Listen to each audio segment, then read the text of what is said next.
Alors Agir est une association qui regroupe des professionnels du transport public qui peuvent être soit des entreprises de transport indépendantes, soit des autorités organisatrices, c'est-à-dire des collectivités locales dans leur fonction transport public.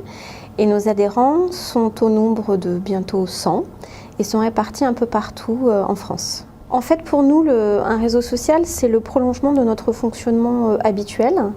Agir est organisé par métier. Nous, on est là pour donner du conseil à nos adhérents, pour les assister dans leur mission.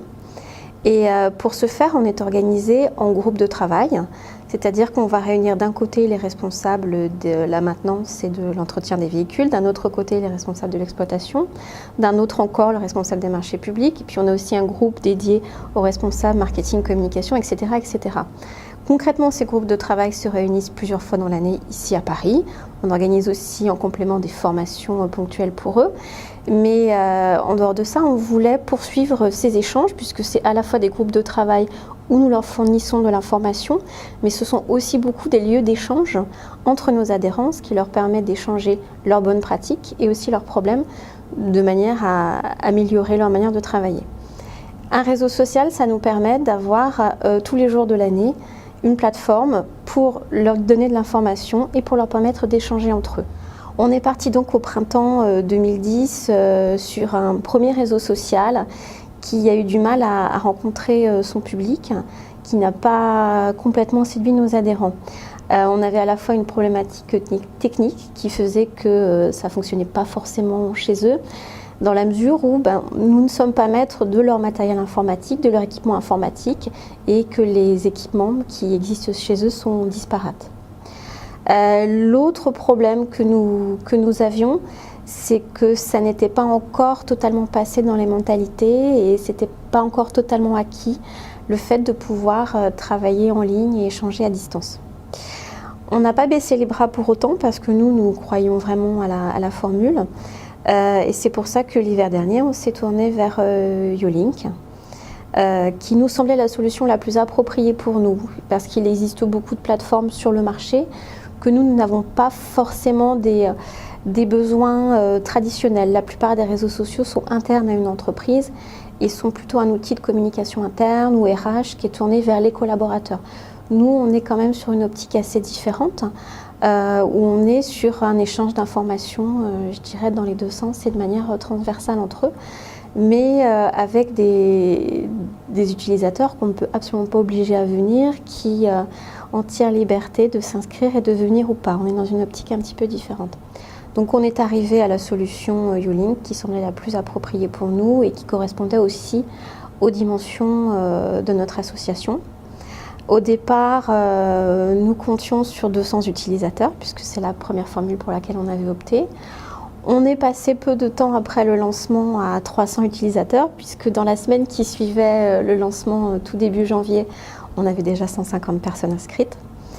Et puis aujourd'hui, nous sommes bientôt au mois de mai et nous avons passé le cap des 300 utilisateurs, ce qui fait qu'aujourd'hui, nous avons un compte pour 400 comptes utilisateurs Yolink Pro. Aujourd'hui, en fait, on voit qu'il y a une appropriation qui est de plus en plus grande de la part des utilisateurs, même si, quand on dit qu'on a 300 comptes ouverts, je n'ai pas 300 personnes qui viennent quotidiennement sur le réseau. On l'appelle le réseau, chez nous, c'est Réseau Agir.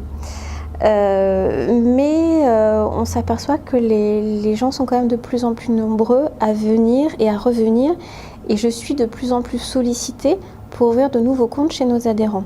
À la base, on avait ouvert un compte pour le directeur et les quelques cadres des principaux services. Aujourd'hui, on me demande des comptes pour l'adjoint, pour même l'assistante qui veut savoir un peu ce qui se passe parce qu'un tel a entendu parler du réseau. On lui a dit tu vas t'inscrire à telle formation, tu as les informations et la possibilité de t'inscrire sur le réseau. Et j'ai beaucoup de demandes vers des postes qui concernent des personnes que je ne connaissais pas du tout dans nos entreprises, avec qui je n'étais pas du tout en relation. Et de plus en plus, alors c'est vrai qu'on est nous sommes toujours les principaux utilisateurs, c'est-à-dire que les principaux contributeurs, c'est toujours les administrateurs, les membres de l'équipe d'Agir, parce que nous les invitons à des réunions, nous leur proposons des formations, nous leur envoyons des documents, une revue de presse, etc.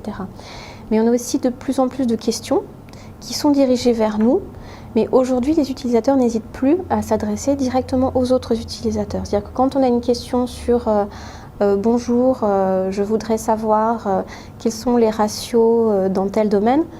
Bon, ça va émaner plus facilement d'un autre utilisateur.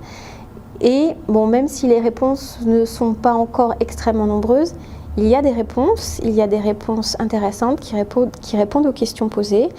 Et ça nous permet de faire vivre le réseau. Et ça permet en tout cas de montrer à ceux même qui ne viennent pas tous les jours qu'il y a une vie et que le jour où ils en ont besoin, ils peuvent venir faire un tour. Moi, je compte à titre personnel beaucoup sur la fonction d'archivage de l'information. Et j'espère que ça va fonctionner parce que c'était aussi un des points faibles du premier réseau social que nous avions ouvert. C'est que non seulement les gens n'y venaient pas, mais en plus, quand on avait besoin de retrouver des documents, dans la mesure où ils n'avaient pas forcément été très bien classés, très bien organisés, c'était très difficile. Or, je pense que c'est aussi un point fort de ces systèmes, c'est que ça permet de faire vivre les informations dans le temps. Et je compte beaucoup là-dessus. Et j'espère, aujourd'hui, quand je parle du réseau à nos utilisateurs, je les oriente de plus en plus vers cette utilisation. C'est de dire, ce n'est pas seulement pour une utilisation dans un instant T, mais c'est de dire, peut-être qu'il y a quelques mois, quelqu'un a parlé de ce sujet, que ça m'intéresse et que je vais pouvoir retrouver les informations.